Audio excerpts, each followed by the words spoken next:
Hello, everyone. We are glad to have you join us today for this roundtable titled Why Disability Matters, Producing Disability Cultures. My name is Victor. I'm a Singaporean male with short hair, wearing a white shirt and round Harry Potterish specs today. My background is a wall with hand-painted triangles in pastel colors. Before we begin, I want to start by thanking Grace, Dawn, Cavan, Gerard, and Yi-Hui for all the work in putting this roundtable together. Now, this is a recorded session for the Cultural Studies in Singapore conference, which will be held at NUS on 27 July 2021. Professor Gerard Goggin and myself are organizing a series of panels around disability at the conference. And we thought that it would be good to open this recording to the general public. The flow of today's event is as such. We will first begin with introductions and the roundtable discussion, which will take up the first hour or so before we go into open Q&A. Please also note that we have simultaneous Singapore Sign Language interpretation and live note-taking by the amazing team from Eco Dreams, Nix, Evelyn, Hannah, and Sheila. Our thanks to NTU for funding this. The interpreters, Nix and Evelyn, will be spotlighted throughout the session. If you would like to view the SGSL interpretation, please use the speaker view function. You may click on speaker view on the top right-hand corner of your Zoom window. To access live note-taking, please click the link in the chat box. To minimize distractions, we ask that audience members keep your videos off and microphones muted during the session until we arrive at the Q&A segment when some of you may want to verbalize or sign your questions. Again, if you have any questions or need help with troubleshooting, please message Yi-Hui, the co-organizer, privately using the Zoom chat function. I know we are dying for this to start, as I am, so let me start by first inviting and introducing our chair and moderator, Gerard Goggin. Professor Gerard Goggin is the Wee Kim Wee Professor of Communications at Nanyang Technological University in Singapore. He has a long-standing interest in disability, technology, human rights, social justice, and design, and he's also one of the most cited scholars in the fields of disability media studies and disability and technology. Among his 24 books are Apps, The Routledge Companion to Disability and Media, Disability and the Media, with Katie Ellis, and with Christopher Newell, Disability in Australia and Digital Disability. So I must say that we are very thankful for having someone as well known and established as Gerard to be chairing this session today. Gerard, over to you, please. Thank you very much, Victor. And I think the honor is really all mine. It's a really exciting roundtable. And so I add my welcome as well to this extraordinary roundtable on disability arts in Singapore and the rich contributions that this makes to producing disability cultures. And in fact, I think to a transformation to the wider cultures in Singapore. So my name's Gerard Goggin. I'm a 57-year-old Australian male presenting person of Irish heritage. 2 years ago, I relocated to Singapore, where I teach communications in the Wee Kim Wee School at NTU. Tonight, I'm wearing a black t-shirt with a blue jacket against a screen background of Marina Bay Sands and the Esplanade. So a bit of a way from Pulau NTU, actually, but there you go. So I think this is a historic event. I understand it's one of the first such roundtables on disability arts in Singapore. It's especially significant for the focus that I think we'll hear tonight and put tonight on how disability arts plays a central role in producing disability cultures. This is also one of the first roundtables on disability at arts and cultures to be held at an academic conference on cultural studies, or perhaps a range of other academic conferences on humanities or social sciences. So we're grateful to Professor Audrey Yu and the conveners of Cultural Studies in Singapore conference, as Victor said, was to be hosted is hosted by National University of Singapore as part of this year's Inter-Asia Cultural Studies Conference. So internationally, disability is something of a new entrant into cultural studies research. And it's also rare to have disability arts practitioners and audiences and communities directly engaging with university-based researchers of contemporary culture. So here in Singapore, if I may say so, as a relatively new arrival, we can add another achievement to a proud record of pioneering efforts in disability, inclusion and rights. So let's move straight to our brilliant panel. I'll introduce each speaker by turn. And once everyone's given their talk, we'll have the roundtable among the panelists, and then we'll open up the floor to questions from yourselves as the audience. So first, allow me, we've heard a little bit from Victor, but allow me to introduce him in a bit more of a formal sense to open up the panel. So, and really we have Victor to thank as much as anyone for conceiving, organising and doing much of the work behind the scenes for tonight's event. So Kwang Song Victor Zhuang is a PhD candidate at the University of Illinois, Chicago and Macquarie University. He hopes to use his research to contribute to current debates about how inclusion happens both in Singapore and around the world. Now, I suppose that's actually the bio that Victor provided, but I'd have to add that I think Victor is extremely modest. And I just wanted to add the obvious. And I think the obvious is that Victor is one of the most exciting and original thinkers in disability studies and cultural studies today. And what he is researching and I think contributing around inclusion is cutting edge internationally. So Victor, over to you.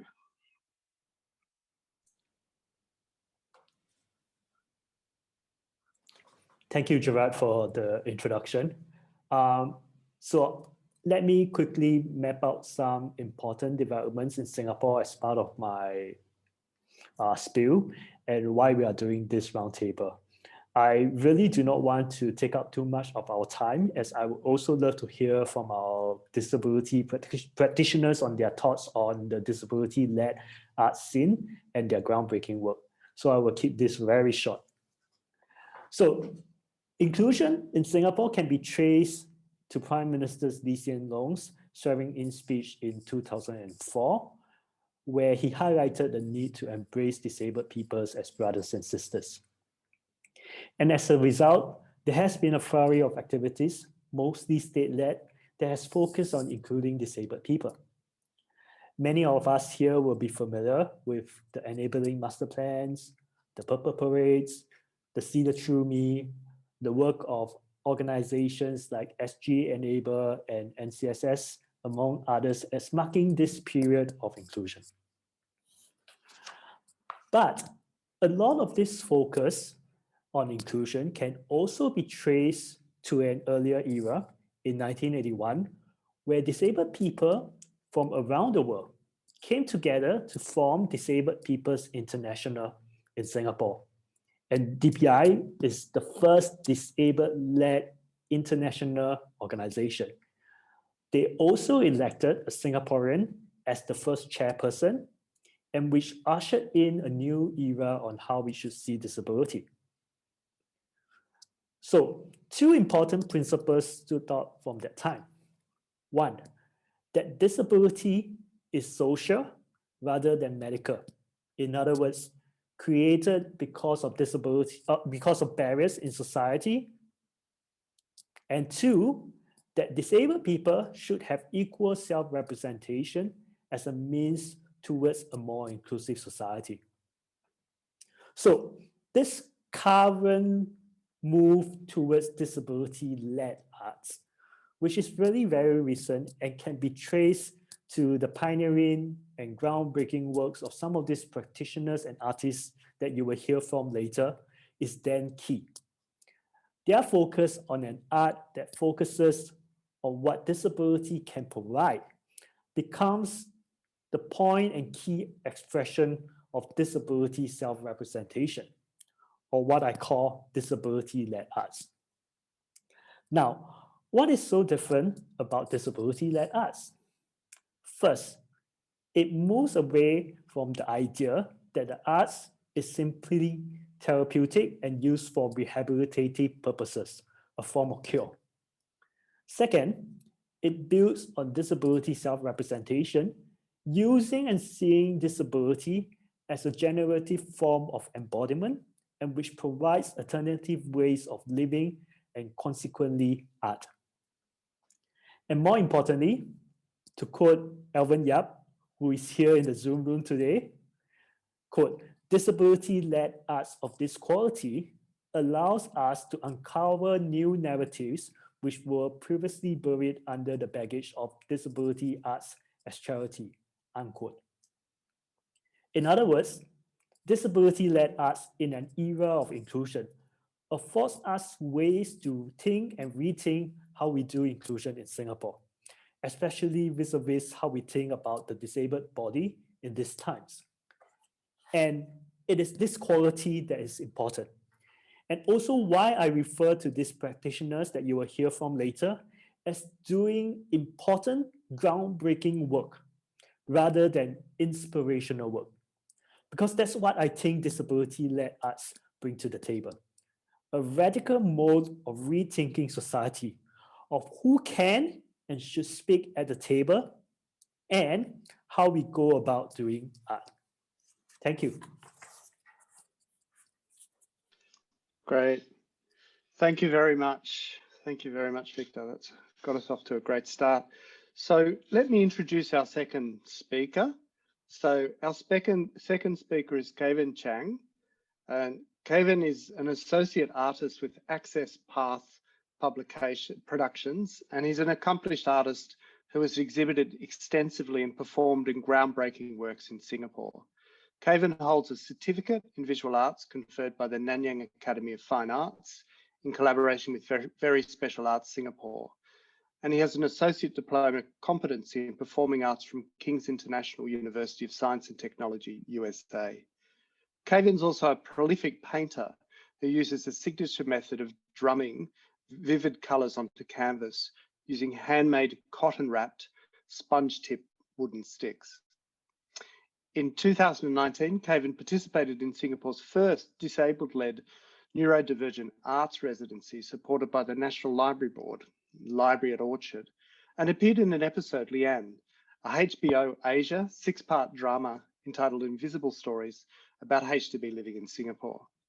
Other recent performances include Alienation, which was 2020 theatre, and All I Have to Do Is Dream, 2020, an in-gallery theatre performance. Cavan is currently working on a writing project mentored by Dr Dawn-Joy Leong about perspectives as a neurodivergent art practitioner in Singapore. So welcome, Cavan. Hello, good evening. My name is Cavan Chang. I am 33 years old, Chinese guy with short hair. I'm wearing a light blue short sleeve shirt with small print of birds. I am a person with a Down syndrome. Thank you for events to this event. I am so grateful. I am a performer artist and visual artist. Currently, I am an associate artist. Access Path Production ABP. I'm also first cohort member of the Inclusive Young Company where I was further theater trained. I joined APP about 3 years ago. In APP, besides performer, I am an assistant drama trainer. I support the drama workshop in 2 centers of COH. Over there, I encourage the disabled clients to participate and fast during the warm-up time and play in drama play. I also do exercise with them and they like it. I also work with APP team in performing making workshop in Guangyang Secondary School. The students are from secondary 1 in Guangdong. I help to cheer the students to join in the activity and to enjoy the session. I like. I also lead in the warm up. I like doing the like what I do in COH and Guangdong because I bring joy to the COH client, especially during the physical worker exercise. They are so happy. The students of Guangdong takes more time, but I telling myself I must learn that to be patient, do not complain or get angry. They not behave. My working is in COH and Guangdong is a good training ground for me. Thanks to APP for these opportunities. The last year of the circuit breaker, I performed with APP colleagues in the National Museum and in the Substation Theatre. In the International Museum, it is called All I Have to Do is Dreams. This performance was filmed to celebrate National Day. The filming experience was very kind, very fun. I learned a lot. The filming production crews were very kind. They worked very hard because of my low energy. In the Substation Theatre, the show was called Alienation, performed to live audience. There were also live screenings for those who wanted to watch at home. In the performance, I had to act. I did movement monologues and recite a poem written by Margaret Poet. I also did some pieces of visual arts. These were used for the shows for and for sales to help to rise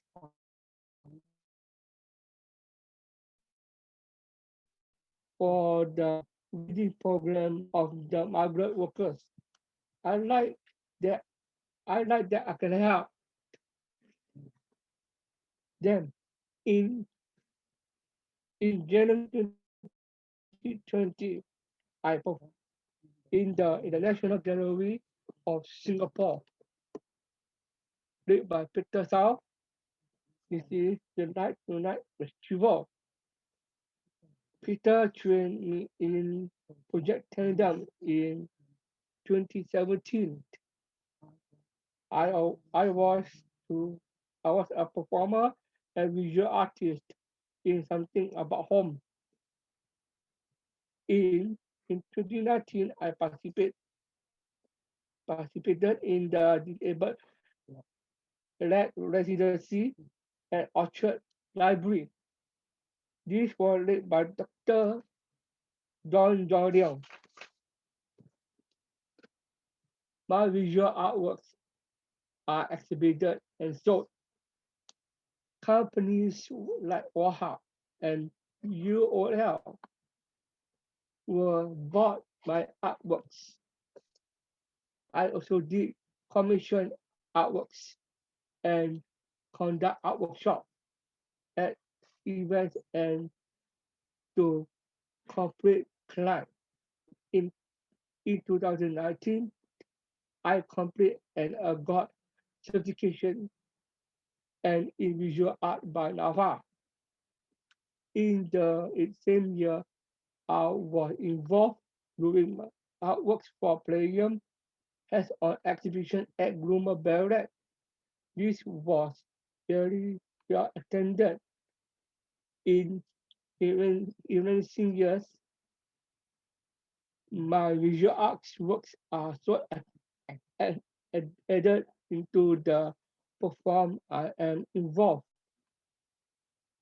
I must say that these works are all very important to me because I want the people to know what I do and see my abilities as a disabled artist. I also contribute to the society as a trainer performer in APP to inspire multitude people with all the all different disability to believe in themselves and not to give up. To conclude, I would like to read out a poem from internet which I like titled Believe in Yourself. Believe in yourself, in your dreams. Though impossible, things may seem someday, somehow, you get through to the goal. You have in view mountains fall and sea divides. Take a heart before the one who is right. Take a heart, road day by day, chopping obstacles away. Believe in yourself and in your plan. Say no, I cannot, but I can. The, the prizes of life we feel to win because we doubt the power within. Thank you. Thank you very much. Enjoy the Zoom. Cavan. Cavan, thank you very much. I thought that last line, that ending, in some ways summed it up in terms of what you were saying, the power within. So thank you very much indeed. Okay, so we now have our third speaker, Dr. Dawn-Joy Leong. Dr. Leong is an autistic scholar and a multi-artist presenting autism as parallel embodiment with a focus on sensory cognitive idiosyncrasy and their unique expressions. Her work brings together progressive research in neuroscience and psychology, empirical evidence from autistic individuals, her own autobiographical insight, and a multi-art practice of immersive mind-body experiences that include elements of music, soundscape, video, photography, installation, narrative, poetry, and performance. She's presented her research and art in the UK, Australia, Hong Kong, South Korea, and Singapore. Dr. Leong has an MPhil in music composition from the University of Hong Kong and holds the 2016 University of New South Wales Art and Design Australia Dean's Award for Excellence in Postgraduate Research for her PhD in Autism, Neurodiversity, and Multi-Art Praxis. Welcome, Dawn. Thank you for having me. Hello, I'm Dawn-Joy, a middle-aged woman with purplish blue short hair, wearing bulky headphones, glasses, and a white shirt.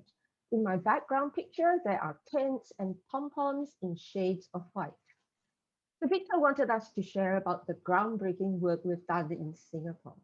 Well, to be autistically honest, everything I've done in Singapore since returning home has been groundbreaking. You can go to my website, www.dawnjoyleong.com, to read my CV, because 10 minutes isn't enough to list everything. Instead, I'd like to focus more on what matters to me as an autistic researcher artist with multiple other disabilities trying to practice art in Singapore. What matters? Disability matters. Disability-led inclusive research matters, and disability-led art matters. Singapore has many organizations and arts events focusing on disability. But my question is, how many are actually led by disabled artists?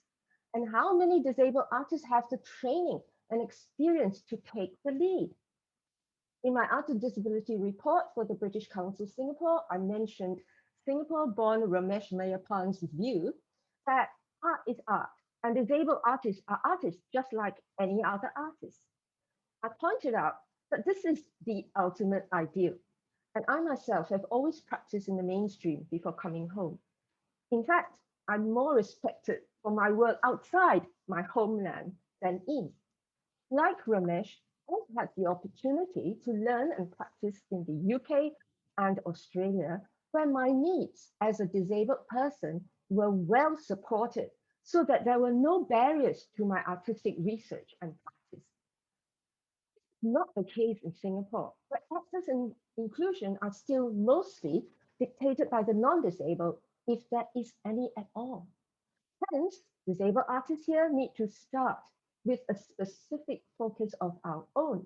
We cannot jump from one side of the lake to the other. We need a boat that will not sink. I've been asking for specific funding for disabled artists since returning home in 2016. Thus far, I am repeatedly told that it is too difficult, too complicated.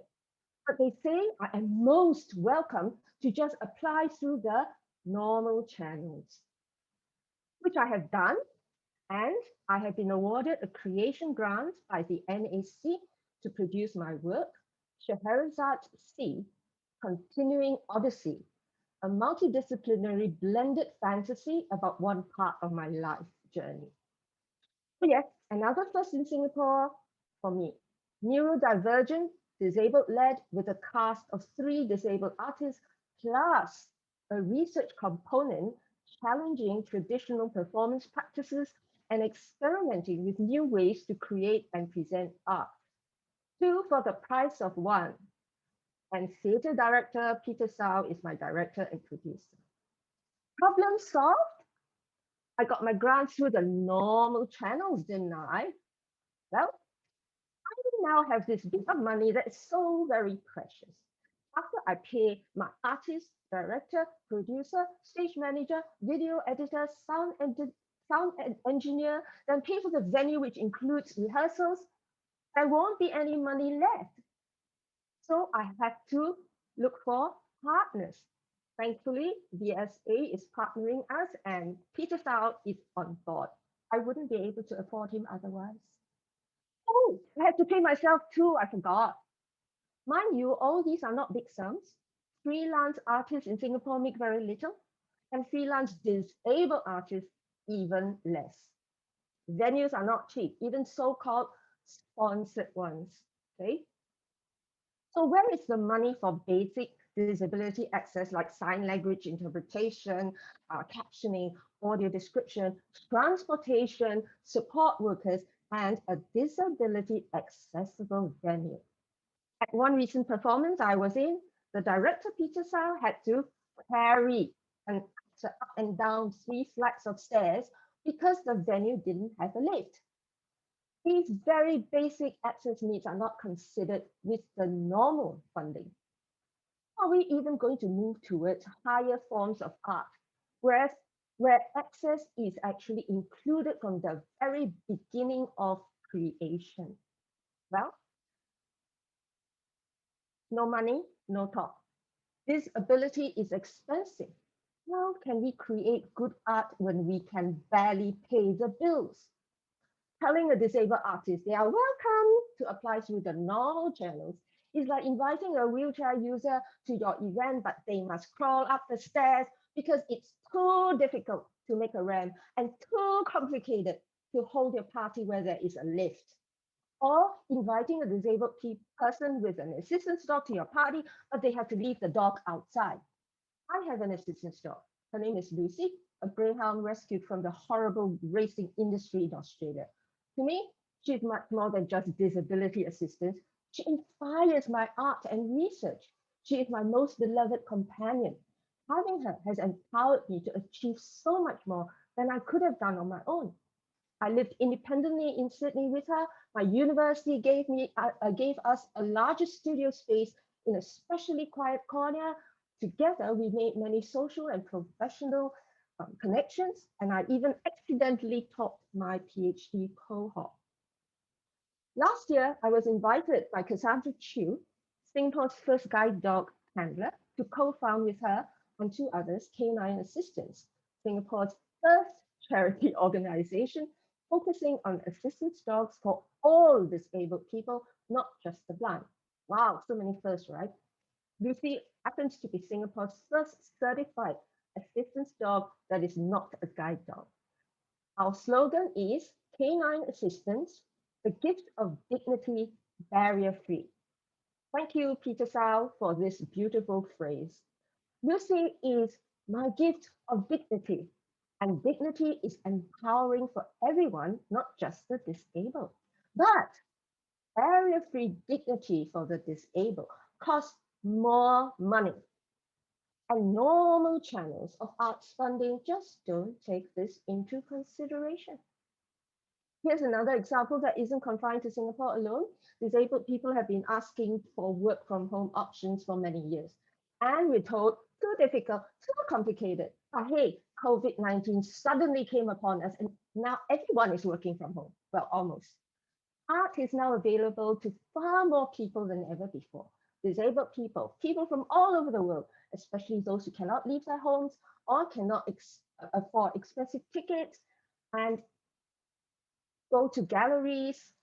Now we can access all kinds of art online for free or very cheaply. So let's be honest and ask ourselves this question. Difficult, too complicated, or just cannot be bothered? In Singlish, bo tough. One of my research areas is neurodiversity, which simply means that we humans have many different kinds of minds. I'm especially passionate about empowering neurodivergent and those of us like me who have different minds from others. Cavan Chang is a talented neurodivergent artist who had his beginnings in Very Special Arts Singapore. I met him when he was being mentored by theatre director Peter Sao in Project Tandem. And through Peter, I then had the opportunity to work with Cavan and one other neurodivergent artist, Timothy Lee, in what was mentioned as Singapore's first neurodivergent-led art and design residency in 2019, supported by the Library at Orchard. So it's an honor to have Cavan at this event, something which I suggested to Victor and Victor agreed to do. We cannot claim any glory for this first in Singapore because it is something that should have been done ages ago, especially by those who claim to support the rights of disabled people. All disabled people should be invited to the party, not just some. Too difficult, too complicated, not good excuses, especially not here in Singapore where there are enough resources.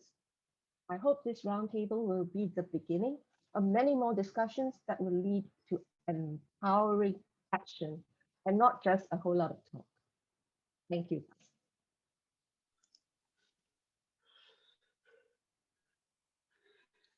Thank you very much indeed, Dawn-Joy, for just, I think, laying down the elements of a comprehensive critique there, and a really important one, and laying down the gauntlet. Thank you very much.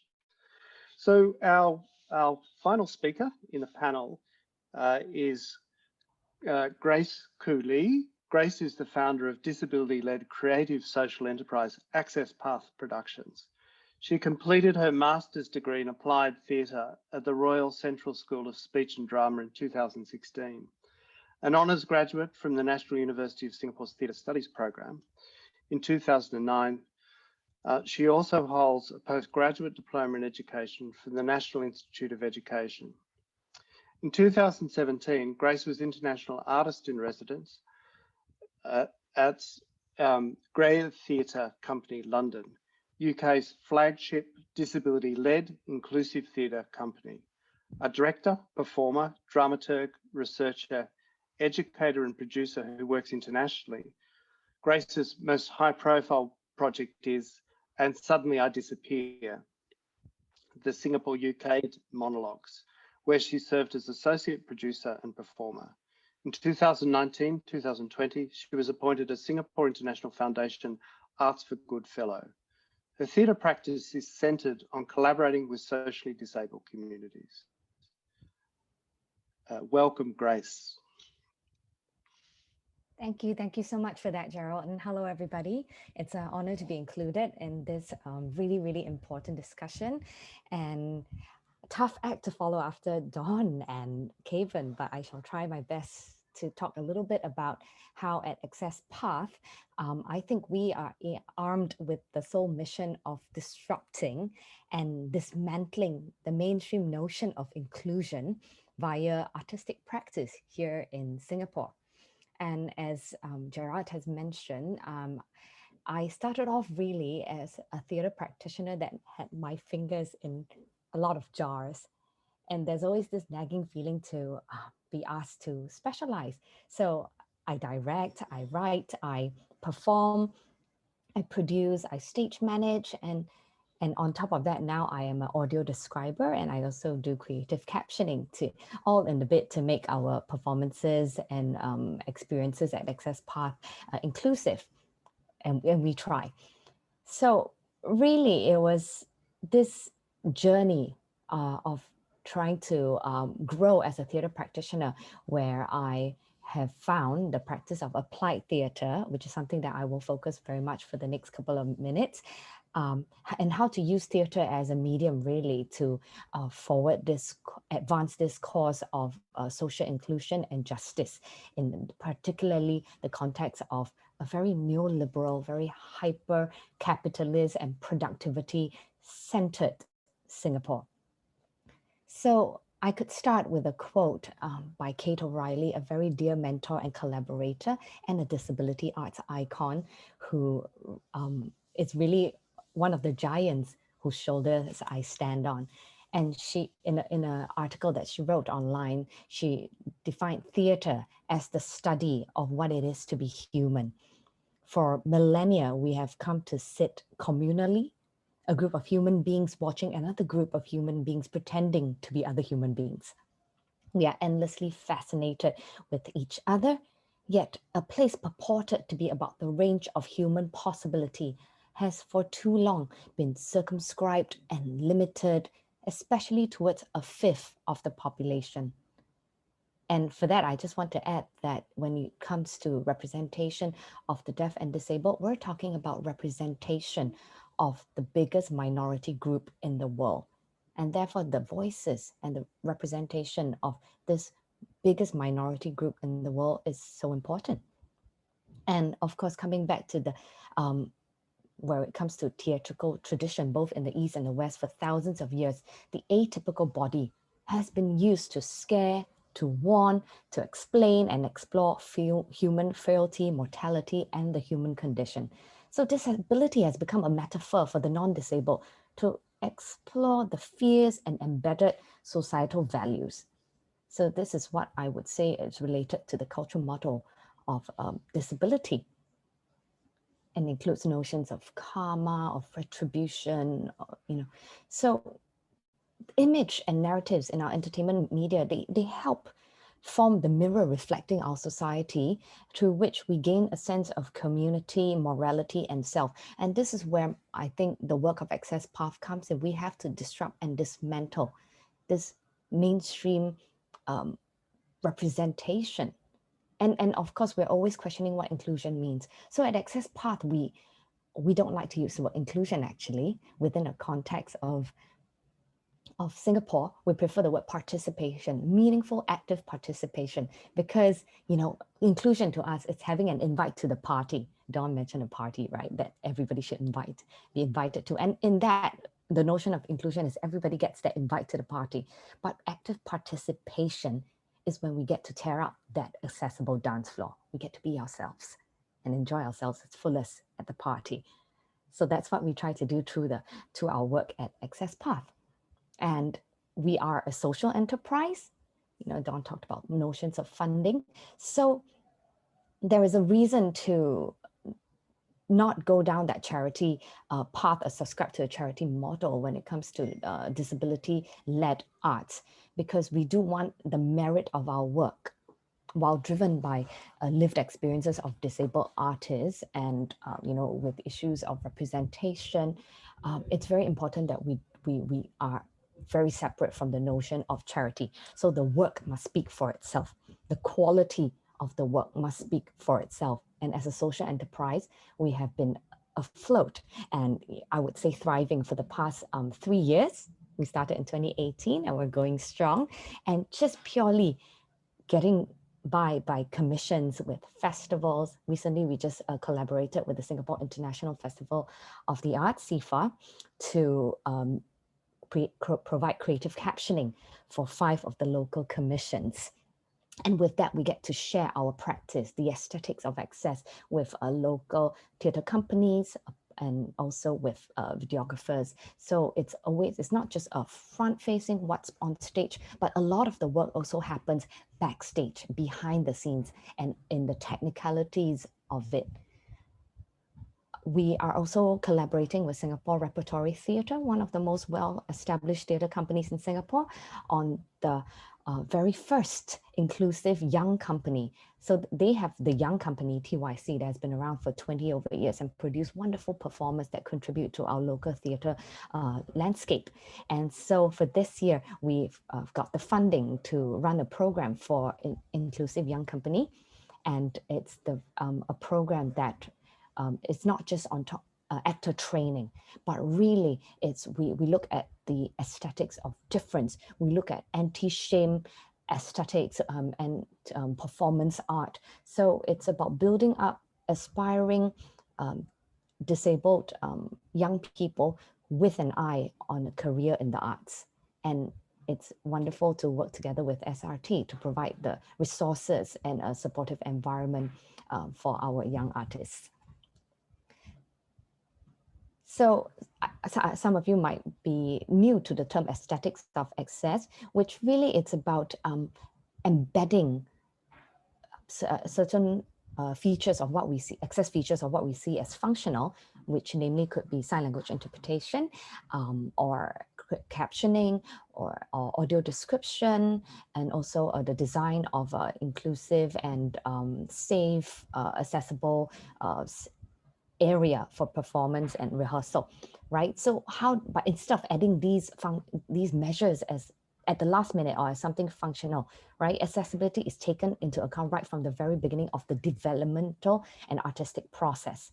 And we seek to create inclusive theatre that is enjoyed by all deaf and disabled and non-disabled performers and audiences, both center stage. And so it's about the creative integration of these accessible features that becomes a part of the work, a vocab, the part of the work. And, there are limitations in any kind of work that we do, and there's a lot of learning through doing. And so instead of viewing the limitations, as, not just barriers that we have to overcome, but really we see them as creative challenges. And by working across, working under these barriers, you actually create something that is unique. So in a theater production, that could include, for example, a script that is written with poetic audio descriptive language that will be very welcoming for a vision impaired or blind audience, right? And the weaving of sign language into movement, into dance, all that is the things that we consider. And of course, we get a lot of user feedback from audience and makers in the room. So it's always a very collaborative, co-learning kind of environment that we want to foster at Access Path. Right, and of course, Cavan mentioned that he last year alone he performed in 2 pieces that was directed by me, and which is one is Alienation. That one he co-wrote and co-created with myself and another performer, playwright Tong Kawai. So the words in it were the words that he wanted to say, and also in All I Have to Do Is Dream, a commission by the National Museum of Singapore, where it was a site-specific in-gallery production. I wrote that piece with Cavan in mind. So creating lead roles for neurodivergent actors to play. And that is something that we are so excited about at Access Path. So another piece of work is also a work that I've done with my father, who lives with dementia. So instead of seeing us, people always think that, being an actor, it means to like memorize a lot of lines, right? And how can a person living with dementia, with Alzheimer's, be able to do that? But for me, it was working on the mantra that we say, use it, don't lose it. We use what's in the room, what's worth highlighting, right? And for my father, he repeats these lovely stories from my childhood with such consistency.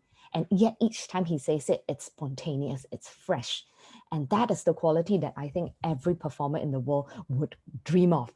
And that happens to be, that manifests in the condition of Alzheimer's. So I was working with that, and it was a lot of fun to do that with my dad.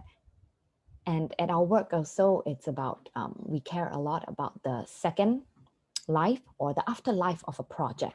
So the process has to be a healthy, supportive one. And often we have to be very careful. We have to check our blind spots, which is why it's, important conversations have to happen to check those blind spots, because we will get people who come in with the idea that they're Mother Teresa, that and it can become very paternalistic, or we could have people coming in and not, unwilling to take risks because they've been told not to their entire lives, or not to take up space, or not to ask for the access requirements that they need. So these are the realities and the pragmatic things that we have to deal with in the rehearsal process. So we try to mitigate all that to make it as open and as healthy as possible. And I do believe that with a healthy process, you'll end up with a wonderful product, a wonderful outcome at the end. And with a transformational process, our participants, our performers, our art makers, they will come out of it, with learner confidence, and also with, I think, more exertion, I think, in what their rights are as disabled arts practitioners.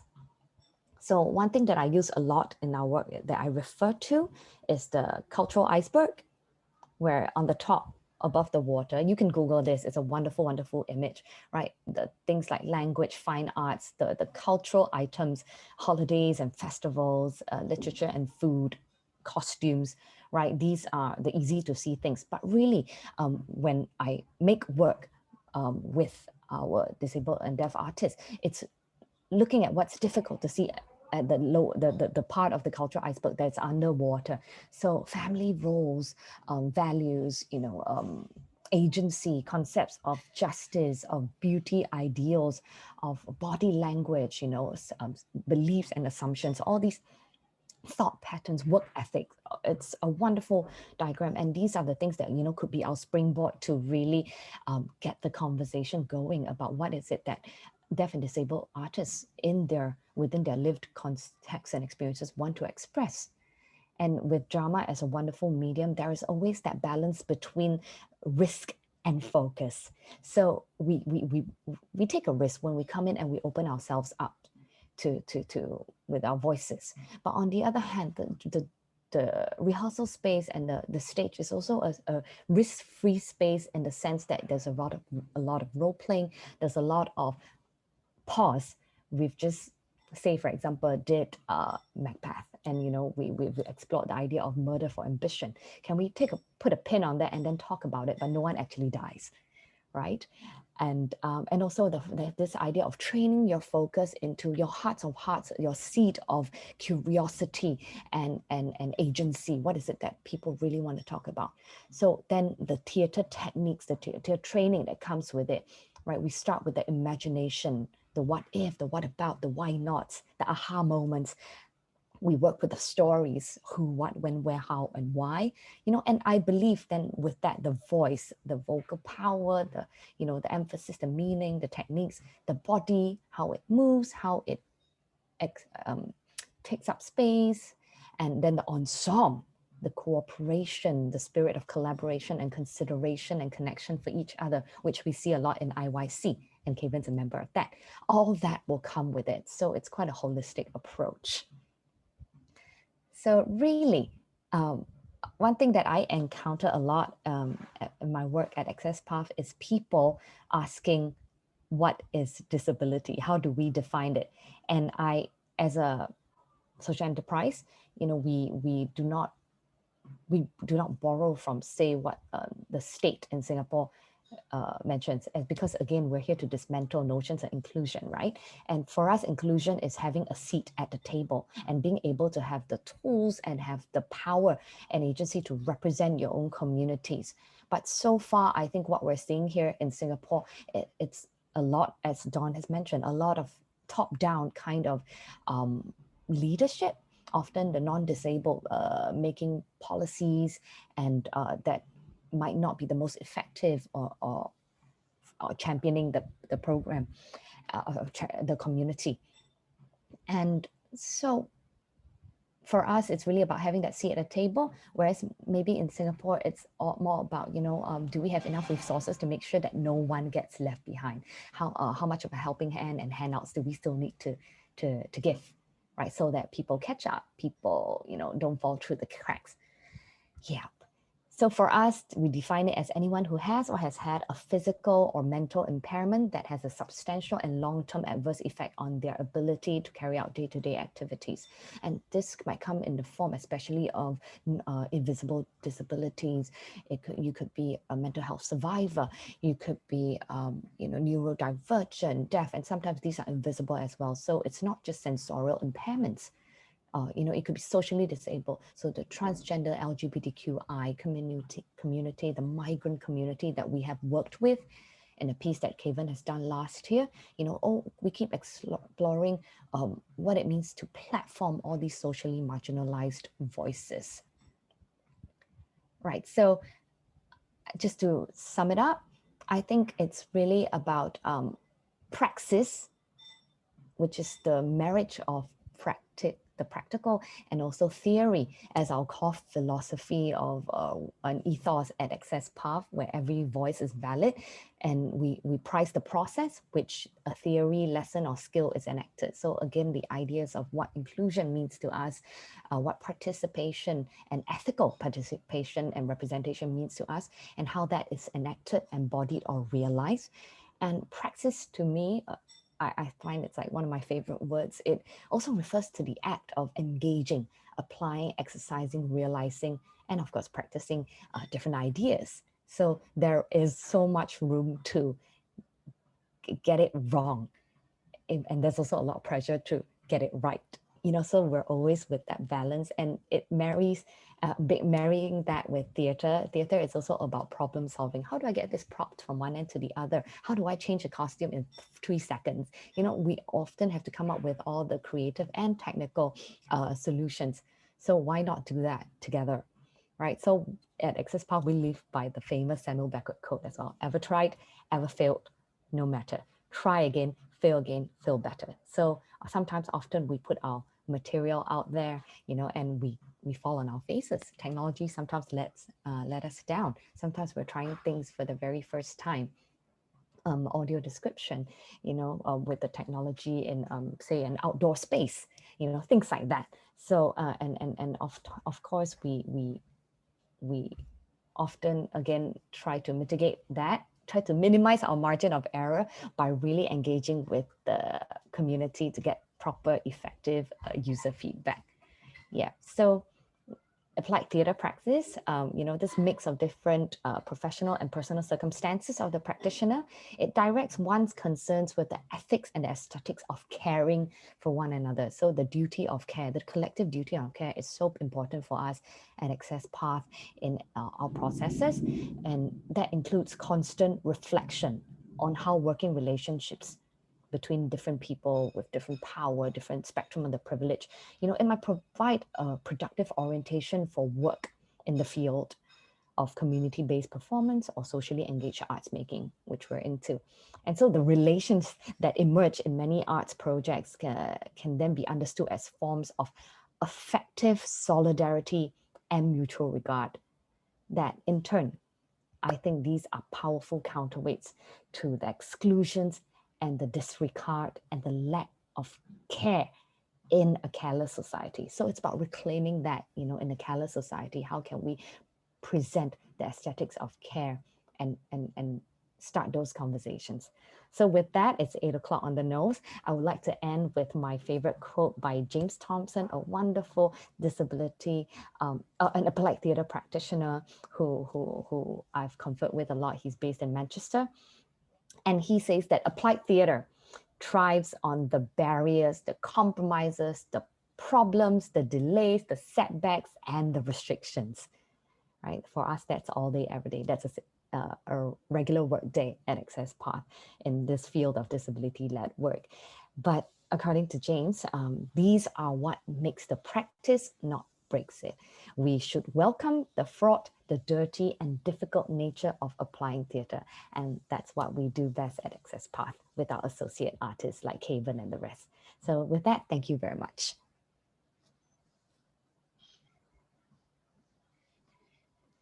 Grace, thank you so much for a sort of almost a kaleidoscope of perspectives there, but I think just some really profound insights and a rich array of them. So thank you so much.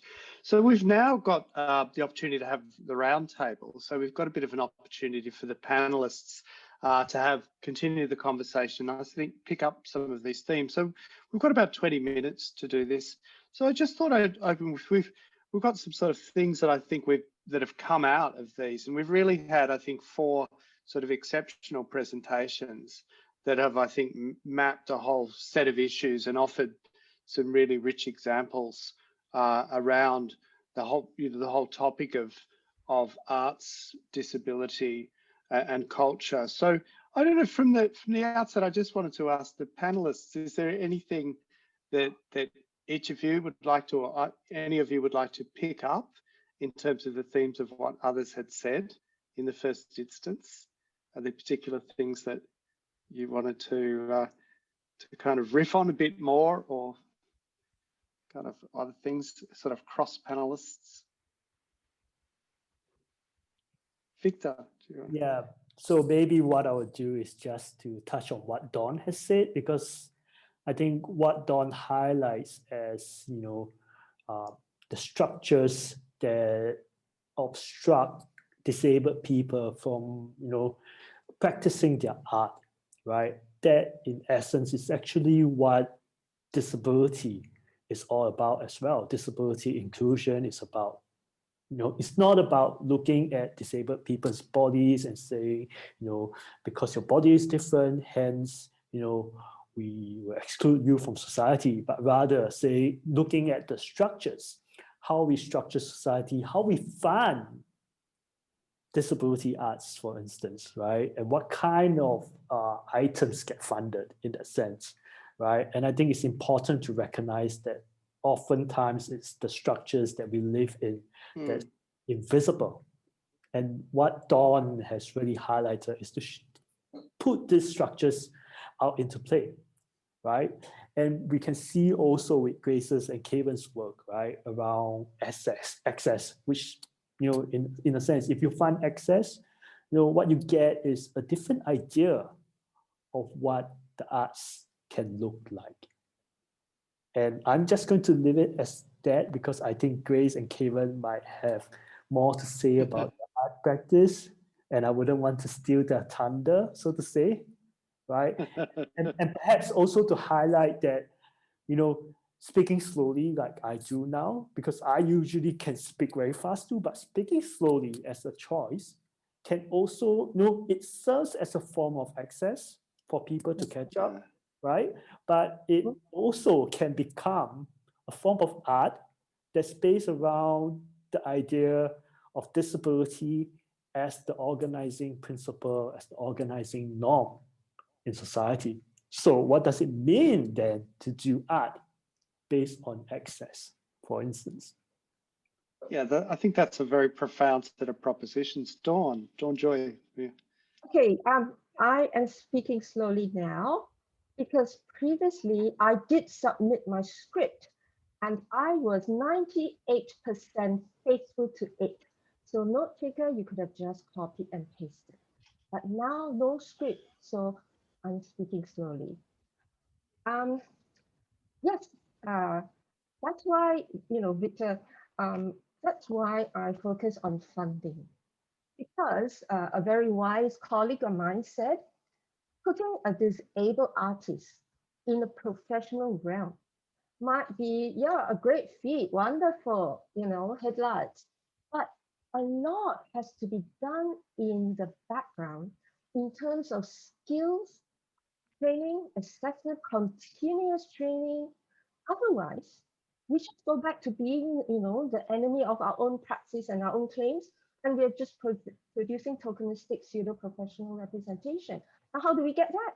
Money disabled artists deserve that money. Yeah, I absolutely agree with Dawn. The resources, the investment has to be present. If you want quality, you can't pay peanuts. That's the sense, and it's about having those really important conversations with allies. So a lot of the times I find that in my work, it's about having those very difficult conversations, and after a while, you kind of know that who gets it and who doesn't. It's because you will be in situations where, oh, we just want to check boxes. It's all right. Just push a couple of wheelchair users on stage and they can sign Katy Perry's Firework. That's my favorite example, and then just call it a day. Like here, you don't need funding for 6 months of training to do that, right? You just need like a week to like practice with wheelchair users and learn how to sign to a song, So it's I think I always talk about, when it comes to disabled and deaf artists in the field, yes, there will be compromises. There's compromise in everything that we do, but there's a compromise perhaps on precision. We will not expect, say, a mainstream drama school trained kind of person doing Shakespeare, but that's not the kind of work that we want to do either. So, we do not make those comparisons, but really we do not compromise on quality. So the voices and the stories, the playwriting, the direction, the set design, there can be a lot of creativity that can be of very, very high quality and level, but it is going to be a different kind of work, which should not be compared to mainstream standards. And that means that just because we're not doing something that's in the mainstream doesn't mean that we shouldn't get the same amount, if not more, funding. I think there is always that that correlation that, oh, you're doing community theater, you're doing andran, you're doing amateur drama. So how do we shift that paradigm? And for me, I guess with platforms like IYC, we managed to get someone, a company like Singapore Repertory Theatre on board, and also a foundation that believes in the work that we're trying to do and supports it, with their generosity.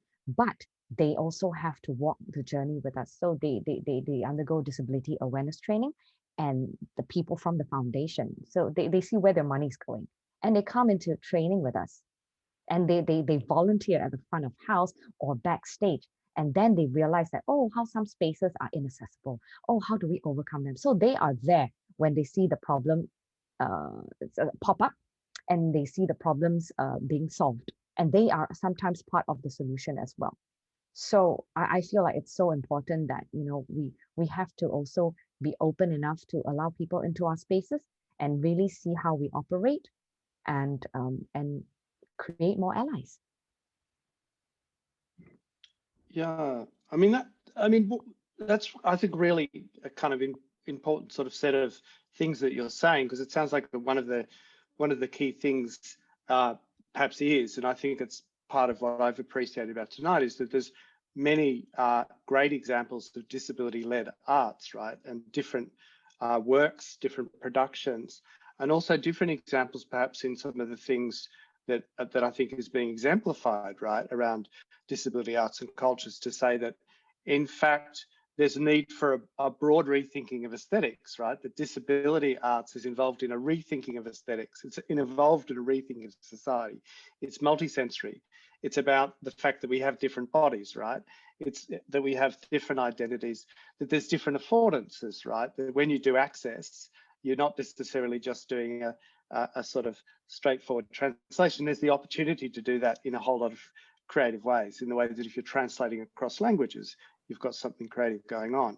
So it seems that there's this part of what's happening at the moment in a groundswell is these kind of instances and the work that you're doing in building different platforms, as you were saying, but then and aiming to transform the structures. But at structural level, there's still, you know, kind of major problems in how that kind of, you know, gets transformed. So, I mean, I suppose I was wondering what are some of those kind of huge features? I mean, one of the things perhaps is that, is it the case that there are these sort of issues about the general arts funding, the extent to which there's general arts funding, and if you apply for that, and I think this was the point you were making, Dawn-Joy, perhaps, was to say that there's not appreciation that actually additional costs are incurred if you're actually going to do accessible art.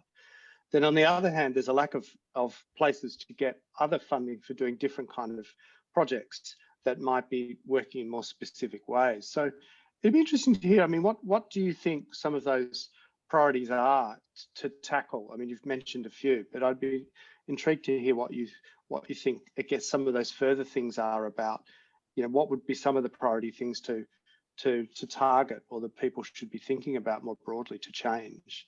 Or is that too simplistic? It's a multi-tiered thing.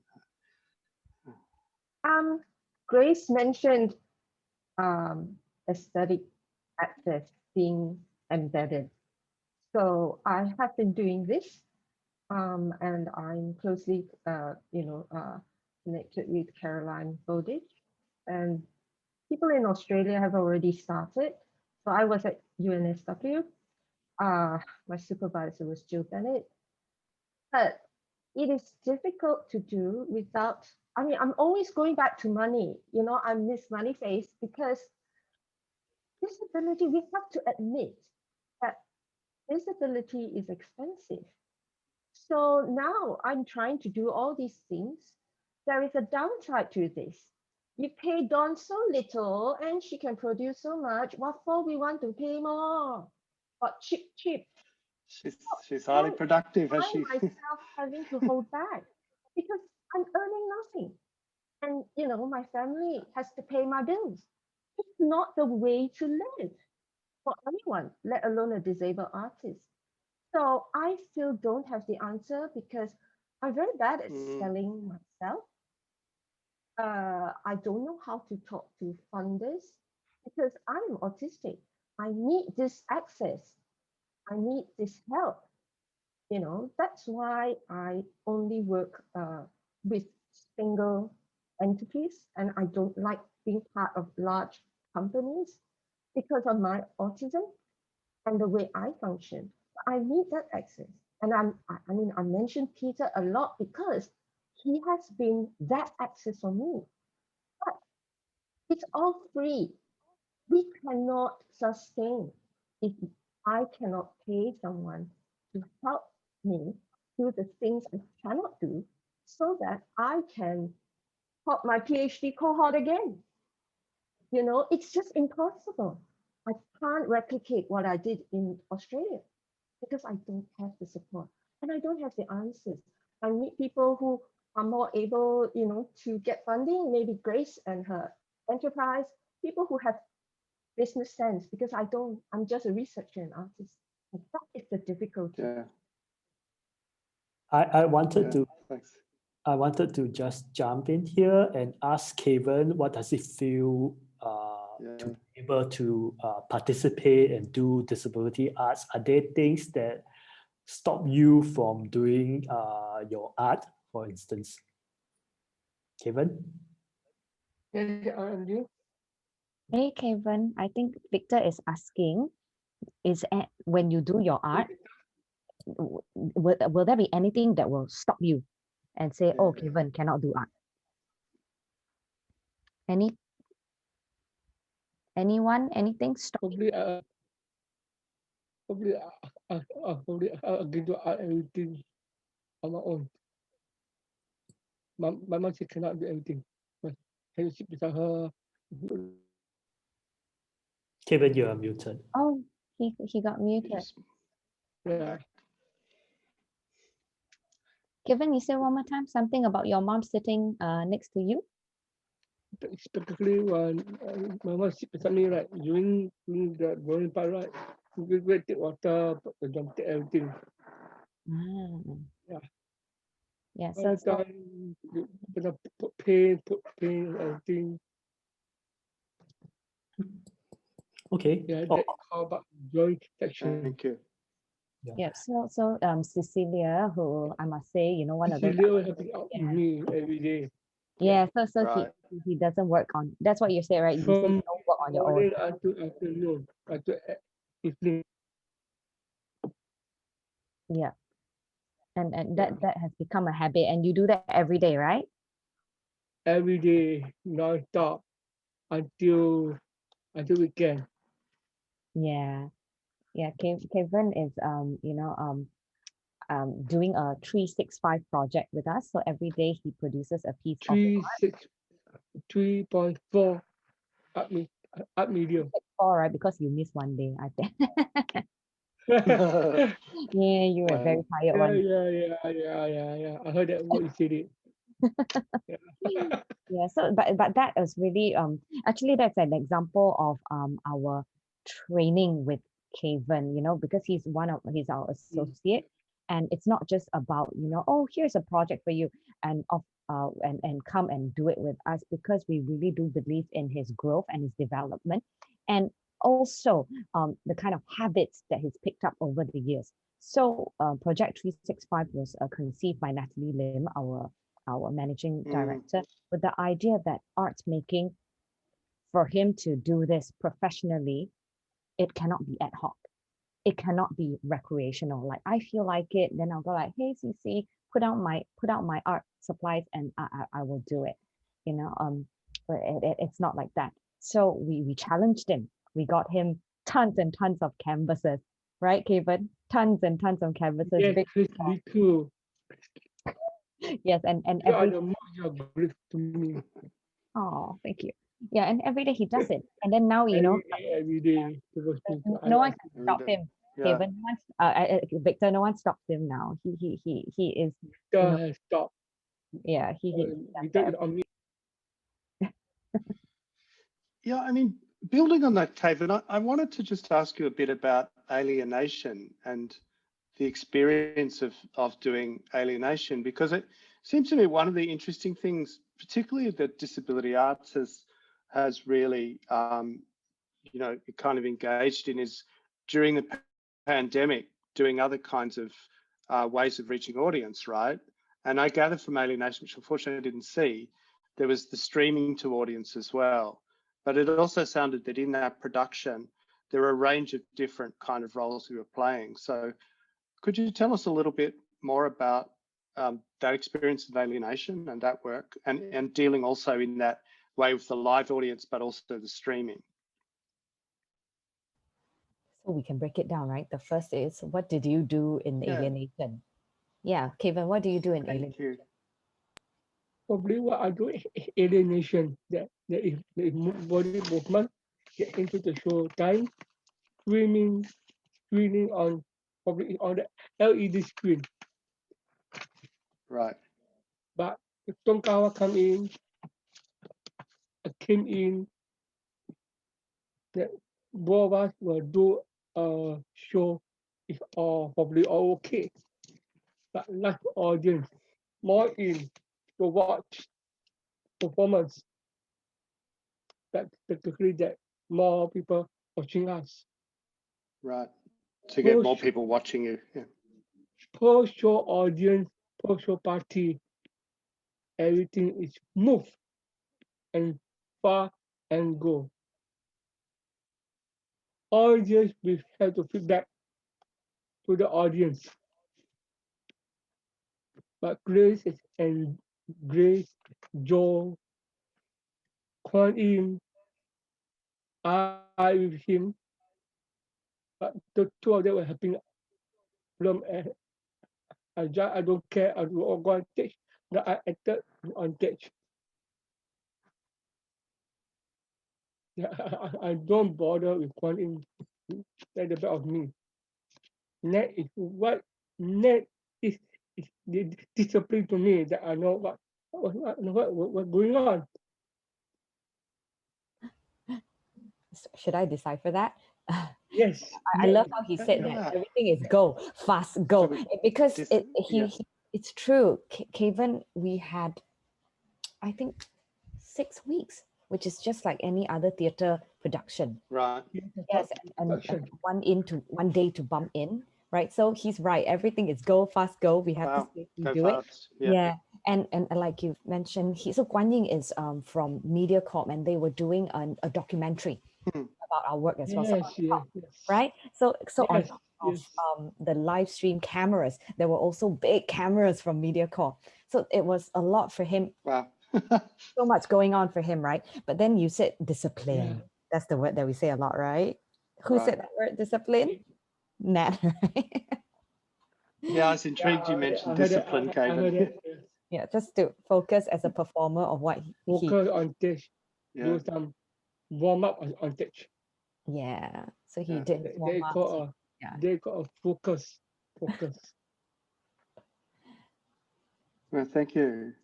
Yeah, thanks for. I mean, it's a really innovative kind of production, as you say. That so the disciplines involved in that. But I'm wondering if and people have given some attention to this, where the part of what's being urged is to say, okay, if there's a need for more of an economic base under disability arts, what are the opportunities in setting up one's own business? I suppose what you've been doing, Grace, but around media as well, to the extent to which are there possibilities because of the reach and I think perhaps the interest in disability arts as giving us alternative imaginations, right? And I've done, worked a lot of collaboration with people around disability in media and disability media research. And sometimes we feel like in mainstream media, it's been really slow to move. And actually that there's much more interesting stuff going on, particularly around disability arts. So what, do you see some sort of optimism and hope in terms of this, is there the opportunity because of shifts around media and some of the cultural shifts that are going on that disability arts takes advantage of those? I mean, I get from what you said tonight, right, different aspects of this in terms of what you talk about, but I'm just intrigued to hear some more, reflections of it if you thought that was a useful thing. Okay, I'm going to butt in. Public media in Singapore, I'm sorry guys, you're just way behind everything. Us artists and researchers, we're zooming ahead. So I talked just now about inclusive research. I'm a researcher, so my art reflects my research, and for me, it's about building the community. Like Ramesh said, the ideal would be that we're just artists, we're all artists.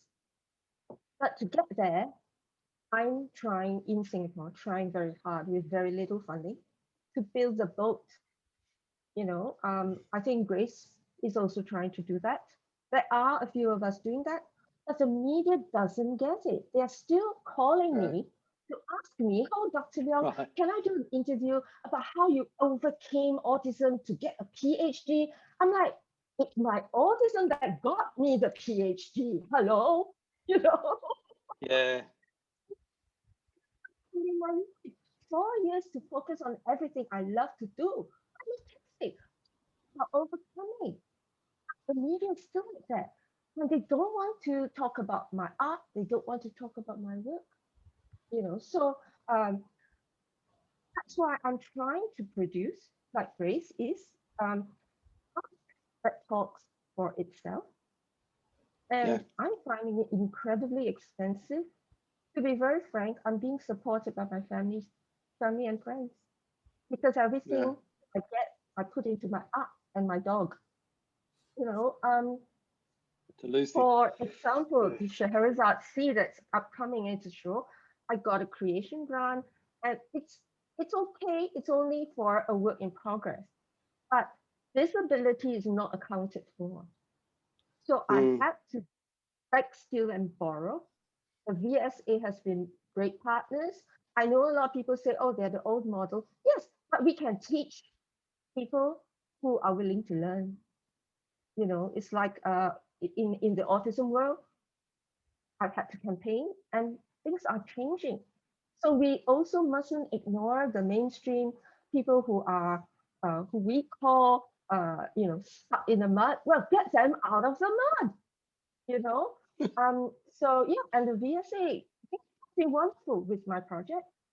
Yeah. I'm mentoring two artists with Down syndrome. There's a young lady who is new. I've never worked with her before. And then Claire, she's my star. I'm too old and ugly to be the star. So we've got Claire, she's amazing. And it's about leaving a legacy so that the people who you mentor will mentor others. And as Grace and Cavan said, it's hard. We need to keep training, but we have to keep paying bills. And that's my conundrum as a freelance artist. Because I'm not an enterprise, I have no business mind. I always get cheated, so I'm not going to be a business person. You know, it's hard. But yeah, Grace, you're right. Training. A lot of hours go behind the scenes, and it's about leaving a legacy. You know, and I do believe that even stodgy, we think that, you know, things like VSA or in autism, the ARC, they are stodgy. No, I think with a lot of encouragement, a lot of campaigning, they've both been moving forward. So we have to see in perspective. Grace also mentioned perspective, you know, where we began and where we head to. And well, because I'm pretty privileged, so I get to meet the people and persuade them straight to make changes. It's not easy, but you have to do it. You know, the only thing mysterious to me, Grace, is how to get the money.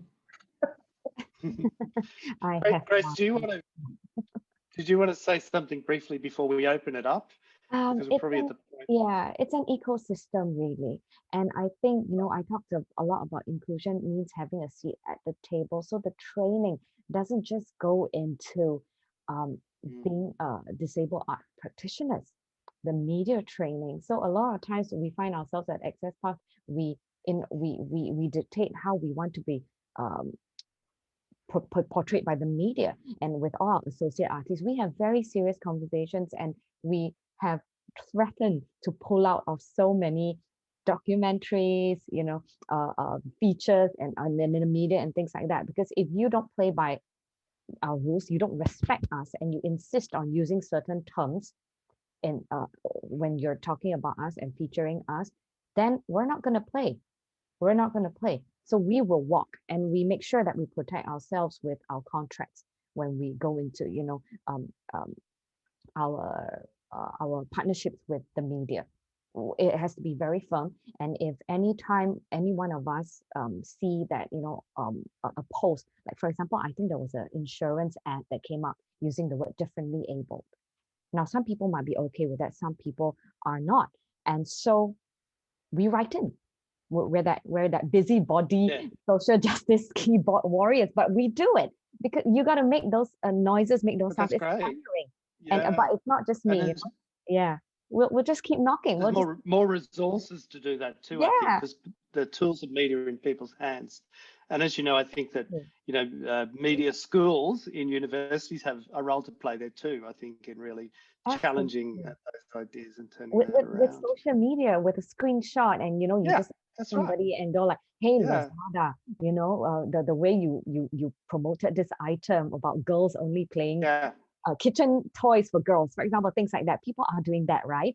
And it's the same when it's not just us. It's generally we are part of the deaf and disabled community. So when you use certain terms and we find that disagreeable, and we will speak out, and we will forward with us forward along the articles and the resources to go like, hey, educate yourself.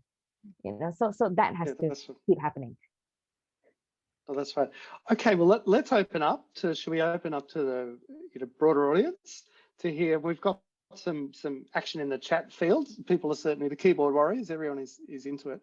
So have we got more questions, or should we pick up some of the ones that the conversation's going on so far? Who'd like to start with? Is anyone? I'll just have to get. So maybe we'll go back. So we've had a conversation with Wesley Lowe's put some questions about, particularly around to Dawn, saying the media still has a lot of gaps. And Diane Tan's come up with, asked about advocacy, saying it's so important. I see Diane's comment and Claudia Chan. I know for a fact that the Disabled People's Association Singapore, I'm a board member, we have been writing to the media, ringing the media for years and years and years. Each time we get someone, a journalist or two, who will learn and use the right terminologies, they leave. And then someone else comes and writes wheelchair bound, or a person suffering from autism. And then we start all over again. I think there must be, I perhaps Gerard mentioned that, there must be a fundamental teaching, education, syllabus, a program right at, at the start. Maybe at the universities, maybe for people studying mass communications, it has to begin from the very bottom up. The training is so important. Otherwise, you just tell one journalist, the journalist goes on, or after yet, the journalist ignores you. And then we're just chopping at the branches and not getting to the root. So where media is concerned, sorry, I mean, the university's got to catch up too.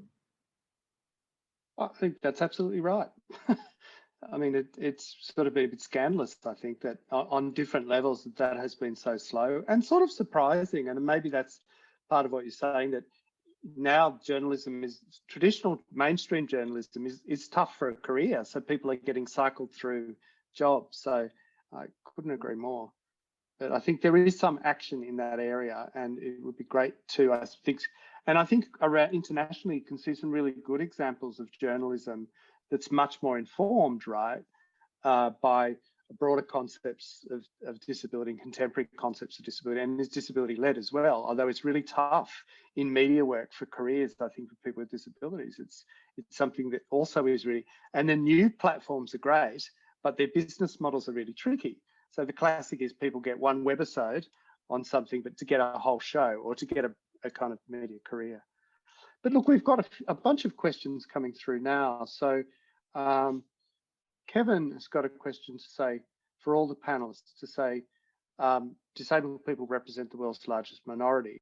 To what extent do you feel your art participates in Singapore disability culture or transnational disability culture, or both or neither? Thanks, Kevin.